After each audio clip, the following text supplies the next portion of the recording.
My name is Christine Marquette and I'm a registered dietitian with the Austin Regional Clinic, and I'm going to talk to you about how to make a natural diuretic. There are actually a lot of different things that are natural diuretics. Tea, for example, coffee, anything with caffeine in it. Caffeine in itself is a diuretic that will actually cause you to urinate a lot more frequently. Other things that are diuretics, fruits and vegetables, in particular those that have a very high water content. For example, watermelon or cantaloupe or honeydew. All of those things, because they have such a high water content, when you eat them, you will get the urge to go urinate more frequently than, say, if you ate fruit like a banana. Even though it has water, it has a lot less than a watermelon or a honeydew melon would.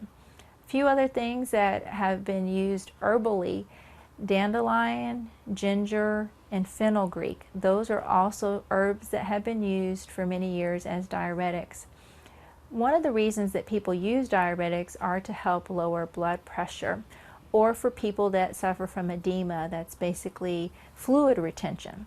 Now, if you're suffering from high blood pressure or edema, you really need to see your doctor, because using an herbal remedy is not the best method of controlling your blood pressure or flushing out fluid that's built up to the point that you can actually have visible edema. So you really need to see your doctor first, get medically checked out, get evaluated, find out exactly what is going on, and then if you truly need a diuretic, prescription type will be the best option for that particular problem.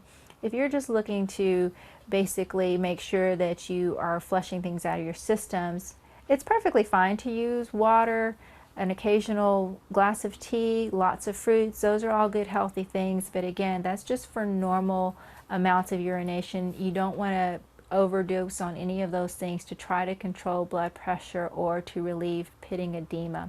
Really go see your doctor. So a couple of things to keep in mind about natural diuretics.